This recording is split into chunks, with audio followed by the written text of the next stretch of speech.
আন্তর্জাতিক সেবা সংগঠন লায়ন্স জেলা ৩১৫ B4 অধীনে পালিত হয়ে বিশ্ব সাদাছড়ি নিরাপত্তা দিবস।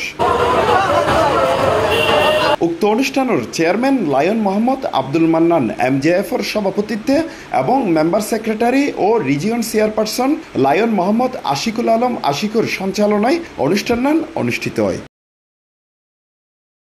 অনুষ্ঠানত প্রধান অতিথি হিসেবে উপস্থিত আছেন লায়ন্স জেলা ৩১৫ B4 জেলা governor lion Mosleuddin Ahmed Apu PMJF। প্রতিষ্ঠার পর থেকে লায়ন ইন্টারন্যাশনাল যে জায়গাটার উপর কাজ করছে সেটি হচ্ছে আমাদের যে দৃষ্টিশক্তির বিষয়ে যে কাজটি লায়নিজম করে সারা বিশ্বে ব্যাপকভাবে সমাদৃত, সেই বিষয়েরই আজকে অনুষ্ঠান। এই র্যালিটি করার মাধ্যমে একটি মেসেজ আমরা সমাজের মধ্যে ছড়িয়ে দেওয়ার চেষ্টা করেছি যে লায়ন্স চোখের উপর কিভাবে কাজ করছে, ভিশন নিয়ে কিভাবে কাজ করছে।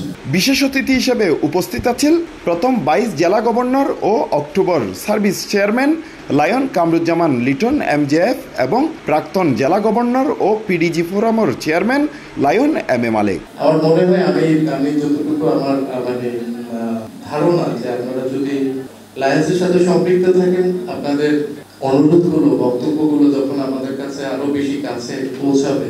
অনুষ্ঠানত বিশেষ অতিথি হিসেবে আরো উপস্থিত আছেন PDG lion Al Sadat Dubas PMJF, cabinet secretary lion Abu Morshed, cabinet treasurer lion Gazi Mohammad Shahidullah MJF। এখানে যে অ্যাডভোকেট নুরজাহান আপা, ওনার যে স্পিরিট, ওনার যে কথা বলার স্পিরিট, উনি যে আঙ্গিকে যে ভাষায় যেভাবে কথা বলেছেন সাবলীলভাবে, আমি মনে করি আমার মতো একজন সুস্থ মানুষ এই ভাষায় কথা বলতে পারে না। আমি চেষ্টা করছি আমার লেভেল থেকে যথাসম্ভব CLF এ কাজ করার জন্য, হাসপাতালে আমি চেষ্টা করছি কাজ করার জন্য। এছাড়া আরো উপস্থিত আছেন GST district coordinator lion Morshedul Haque Chowdhury, region chairperson lion Nishat Imran, vision chairman lion Afroza Begum, lions quest lion Shahel Abedin, humanitarian chairperson লায়েক Tarek Kamal, senior governor advisor lion Mohammad Nazrul Islam, lion Jahangir Mia, lion Ashraful Alam Arju MJF, lion Mohammad Yusuf PMJF সহ